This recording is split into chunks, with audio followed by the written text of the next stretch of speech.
നമസ്കാരം. മലയാളി വാർത്ത ഇൻസൈഡിലേക്ക് സ്വാഗതം. ഹമാസിനെ ഒരു തീവ്രവാദ സംഘടനയായി തുർക്കി പരിഗണിക്കുന്നില്ല. ഹമാസ് ഒരു തീവ്രവാദ സംഘടനയെയല്ല, മറിച്ച് മുജാഹിദ്ദീനാണ്. തങ്ങളുടെ ഭൂമിയെയും ജനങ്ങളെയും സംരക്ഷിക്കാൻ യുദ്ധം ചെയ്യുന്ന ഒരു വിമോചന ഗ്രൂപ്പ്. ഇതാണ് തുർക്കിയുടെ വാദം. ഖത്തറിൽ നിന്ന് ഹമാസ് പുറത്തായപ്പോൾ രണ്ട് കൈയും നീട്ടി സ്വീകരിച്ചിരിക്കുകയാണ് തുർക്കി. ഹമാസിന്റെ മുതിർന്ന അംഗങ്ങൾ കഴിഞ്ഞയാഴ്ച ഖത്തറിൽ നിന്ന് തുർക്കിയിലേക്ക് പോയതായി അറബ് നയതന്ത്രജ്ഞനെ ഉദ്ധരിച്ച് ടൈംസ് ഓഫ് ഇസ്രയേലാണ് റിപ്പോർട്ട് ചെയ്തത്. ഗാസയിലെ യുദ്ധം അവസാനിപ്പിക്കാൻ മധ്യസ്ഥത വഹിക്കാനുള്ള ശ്രമങ്ങളിൽ നിന്ന് പിന്മാറുകയാണ് എന്ന് ദോഹ അറിയിച്ചതിനെ തുടർന്നാണ് ഈ നടപടി. നിങ്ങൾക്കിവിടെ സ്വാഗതം എന്ന് ദോഹ ഹമാസിനോട് പറഞ്ഞതായി ഇസ്രയേലിന്റെ കാൻ പബ്ലിക് ബ്രോഡ്കാസ്റ്റർ അടുത്തിടെ റിപ്പോർട്ട് ചെയ്തതിന് പിന്നാലെയാണ് ഇത് സംഭവിച്ചത്. കൂടാതെ വെടിനിർത്തൽ കരാർ അംഗീകരിക്കാൻ വിസമ്മതിച്ചതിന് ഹമാസിനെ പുറത്താക്കാൻ US ദോഹയിൽ സമ്മർദ്ദം ചെലുത്തുന്നതായും റിപ്പോർട്ട് ഉണ്ടായിരുന്നു. എന്നാൽ പൊളിറ്റിക്കൽ ബ്യൂറോ അംഗങ്ങൾ ഇടയ്ക്കിടെ തുർക്കി സന്ദർശിക്കാറുണ്ട്. ഹമാസ് പൊളിറ്റിക്കൽ ബ്യൂറോ തുർക്കിയിലേക്ക് മാറിയതായി സൂചിപ്പിക്കുന്ന അവകാശവാദങ്ങൾ സത്യമല്ല എന്നുമാണ് തുർക്കി നയതന്ത്ര വൃത്തങ്ങൾ വ്യക്തമാക്കുന്നത്.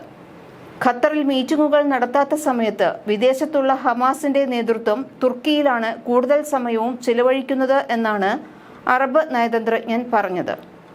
പലസ്തീൻ ഗ്രൂപ്പിന്റെ പല പ്രവാസി നേതൃത്വങ്ങളുടെയും കുടുംബങ്ങൾ അവിടെ താമസിക്കുന്നതിനാൽ തുർക്കി ഹമാസിന് ഒരു പ്രായോഗിക ഓപ്ഷൻ മാത്രമാണ് എന്നാണ് വാദം. ഇതിനിടെ ഇസ്രയേൽ പ്രസിഡന്റ് ഐസക് ഹെർസോഗിന് തങ്ങളുടെ വ്യോമാതിർത്തിയിൽ പ്രവേശിക്കാൻ തുർക്കി അനുമതി നിഷേധിച്ചതായ വാർത്തകളും വരുന്നുണ്ട്.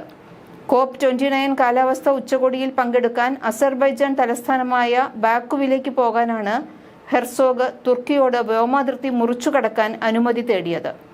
അനുമതി നിഷേധിച്ച വാർത്ത തുർക്കി ഔദ്യോഗികമായി തന്നെ സ്ഥിരീകരിക്കുകയും ചെയ്തു. സുരക്ഷാ കാരണങ്ങൾ ചൂണ്ടിക്കാട്ടി ഉച്ചകോടിയിൽ പങ്കെടുക്കില്ല എന്ന് ശനിയാഴ്ച ഇസ്രയേൽ പ്രസിഡന്റിന്റെ ഓഫീസ് വ്യക്തമാക്കിയിരുന്നു. ഗാസയിലെ ഇസ്രയേൽ ആക്രമണത്തെ തുടർന്ന് തുർക്കി ഇസ്രയേൽ ബന്ധം വഷളാവുക തന്നെയാണ്.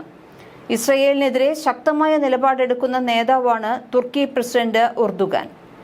ഇസ്രയേലുമായുള്ള എല്ലാ ബന്ധങ്ങളും രാജ്യം വിച്ഛേദിച്ചതായി തുർക്കി പ്രസിഡന്റ് റജബ് തൊയ്ബ് എർദോഗാൻ പറഞ്ഞിട്ടുമുണ്ട്. ഗാസയിൽ വംശഹത്യ തുടരുന്ന ഇസ്രയേലുമായുള്ള എല്ലാ ബന്ധങ്ങളും അവസാനിപ്പിക്കുകയാണ് എന്നാണ് അദ്ദേഹം പറഞ്ഞത്. തന്റെ നേതൃത്വത്തിൽ റിപ്പബ്ലിക് ഓഫ് തുർക്കി ഭരണകൂടം ഇസ്രയേലുമായി ബന്ധം തുടരുകയോ വികസിപ്പിക്കുകയോ ഇനി മുതൽ ചെയ്യില്ല എന്നാണ് എർദോഗന്റെ വാശി. ഇസ്രയേലുമായുള്ള ബന്ധം വിച്ഛേദിക്കുന്ന കാര്യത്തിൽ ഉറച്ചു നിൽക്കുകയാണ്. ഭാവിയിലും ഇതിൽ ഒരു മാറ്റവും ഉണ്ടാകില്ല എന്നും എർദോഗൻ പറഞ്ഞിട്ടുണ്ട്. ഗാസയിൽ നടത്തുന്ന ആക്രമണങ്ങൾക്ക് ഇസ്രയേൽ പ്രധാനമന്ത്രി ബെഞ്ചമിൻ നെതന്യാഹുവിന്റെ ഉത്തരവാദിത്തം തെളിയിക്കാൻ തുർക്കി ആവുന്നതെല്ലാം ചെയ്യുമെന്നും എർദോഗാൻ പറഞ്ഞു. കഴിഞ്ഞ മെയ്യിൽ തുർക്കി ഇസ്രയേലിനുമേൽ വ്യാപാര ഉപരോധം ഏർപ്പെടുത്തിയിരുന്നുവെങ്കിലും നയതന്ത്ര ബന്ധം തുടർന്നിരുന്നു. ഇസ്രയേലിലെ തങ്ങളുടെ സ്ഥാനപതിയെ കഴിഞ്ഞ വർഷം തുർക്കി തിരിച്ചു വിളിച്ചിരുന്നു. 2011 മുതൽ തുർക്കി ഹമാസിന് സുരക്ഷിത താവളം ഒരുക്കുന്നുണ്ട്. ഹമാസിന്റെ ഡെപ്യൂട്ടി പൊളിറ്റിക്കൽ ചീഫായ സലേഹ് അൽ അറൂരി സിറിയൻ ആഭ്യന്തര യുദ്ധം പൊട്ടിപ്പുറപ്പെട്ടതിനെ തുടർന്ന് ഹമാസ് ബ്രാഞ്ച് സ്ഥാപിക്കുന്നതിനായി ഡമാസ്കസിൽ നിന്ന് തുർക്കിയിലേക്ക് സ്ഥലം മാറിയിട്ടുണ്ട്.